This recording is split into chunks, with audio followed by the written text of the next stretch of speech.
જી નમસ્કાર, હું દેવેન્દ્ર કાસિયા કૃષિ માનસર જુનાગઢ કૃષિ યુનિવર્સિટી જુનાગઢથી. હાલ આપણે જોઈએ છીએ કે છેલ્લા દિવસોમાં જે તાપમાનનો પારો છે 40 ડિગ્રી કરતાં નીચે જુનાગઢ ખાતે નોંધાયેલો છે. આગામી હજી 3 થી 4 દિવસ સુધી હજી તાપમાન છે એ 40 ડિગ્રીની આસપાસ આપને જોવા મળે એવી શક્યતાઓ રહેશે. અને ખાસ કરીને જે તાપમાનનો પારો છે એ ફરીથી 9 મે અને 10 અને 11 આ 3 દિવસ ફરીથી જે તાપમાન છે એ આપને ઊંચું જોવા મળશે.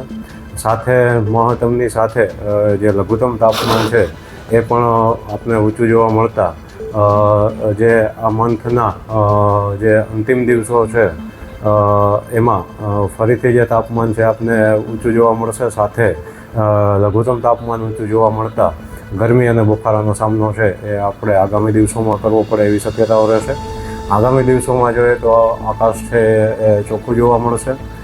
વરસાદની શક્યતાઓ છે એ આગામી દિવસોમાં નહીવત જોવા મળશે. અને સાથે જે પવનની ઝડપ છે એ પણ આગામી દિવસોમાં આપણે સામાન્ય જોવા મળશે.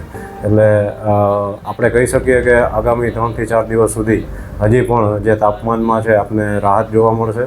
ત્યારબાદ જે તાપમાન છે 1 થી 2 ડિગ્રી ઊંચું જતાં ફરીથી જે તાપમાન છે 40 ડિગ્રી કરતાં ઊંચું નોંધાતા ફરીથી આપણે ગરમીનો સામનો છે એ આપણે આ અઠવાડિયાના જે અંતિમ દિવસો છે એમાં આપણે કરવો પડે એવી શક્યતાઓ રહેશે. તો જ્યારે તાપમાન ઊંચું હોય એવા સમયે જે આપણે તકેદારી તરીકે બપોરના સમયે છે આપણે બહાર ના નીકળવું જોઈએ કામ વગર. તેમજ જે વધારે પડતું જો ખોરાકમાં જોઈએ તો જે લિક્વિડ વસ્તુઓ છે એનું વધારે સેવન કરવું જોઈએ. અને પહેરવેશમાં જોઈએ તો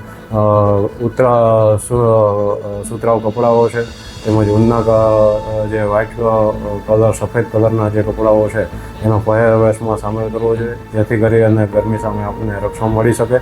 અને ખાસ કરીને ખેડૂત મિત્રોએ છે એ આગામી સમયમાં હવામાન પરિસ્થિતિને અનુરૂપ જે પોતાના વાવેતર કરેલ પાકોમાં છે એ પાક આયોજન છે એ મુજબ આપણે કરવાની એક સલાહ આપવામાં આવે છે.